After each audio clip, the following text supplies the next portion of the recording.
West Indies and Trinidad and Tobago legend Anisa Mohammed. This is what 180 batters saw before losing their wickets in ODI cricket.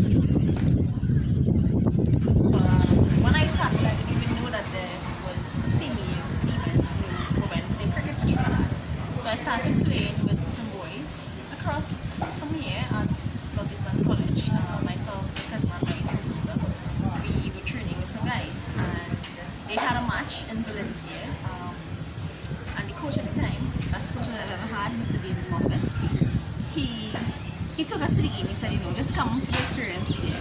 But 3 girls, 13, 14 years begging you to play. He eventually gave in and he allowed us to play. So happened we were playing against the Valencia team, which is Shane De Silva, Sheila from there. And she came to see the match. And she was like, I have women's cricket. I was like, what? She was like, yeah. So she invited us to come to national trials. It was the under 23 at the time. And we went to the national trials. I made it onto the under 23 team. And that same year I made it onto the Trinidad senior team. In both tournaments I got most wickets plus bowling average. And I was selected as a reserve for the West Indies senior team, same year, 2003. And a couple days before they left for Holland World Cup qualifier, one of the girls got injured. And I was there training with the team and they called me in. And I traveled with the team. I played one match on that tournament, but the experience that I gained from that helped me a lot, and ever since that I've been playing the West Indies for 20 years. Wow. First player, man or woman, to get 100 wickets in T20 international cricket. But is that one of your greatest accomplishments, Anisa? Yeah, definitely. To be able to take 100 T20 wickets before any of these great men international players, that's a huge accomplishment for me.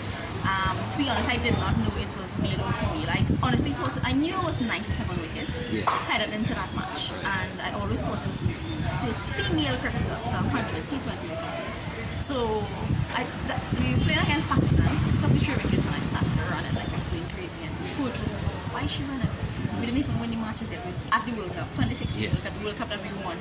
And Miss Anne Brown, she knew that I was 97, so she said to him, Anisa just got 100 T20 wickets. And it's only when I got back to the hotel that night and I saw the reports, it's when I realized that it was male or female.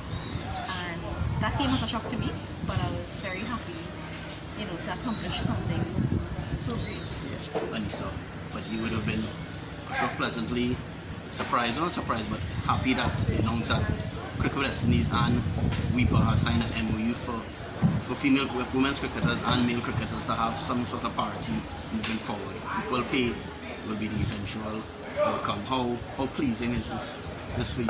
I'm very happy to hear that Cricket West Indies and WIPA has finally decided to go to equal pay. We do the same work as the men do. We train just as hard. As a matter of fact, some of the coaches that I've worked with this senior men's team and the women's team, they always say they prefer to work with us because we work harder than the men. But they always get more pay than us. But I'm very happy. I think as women athletes, not just cricketers, we struggle a lot in terms of getting funding and being paid to do what we're doing. From my experience, we basically on tour all the time.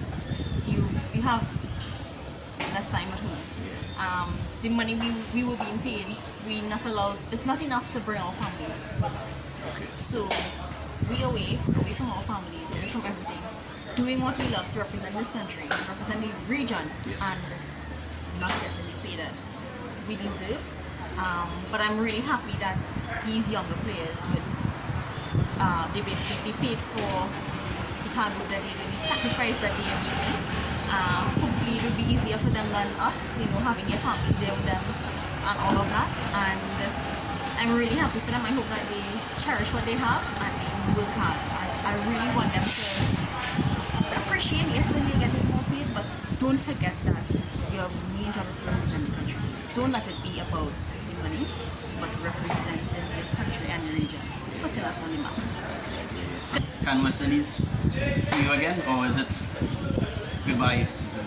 What can we see?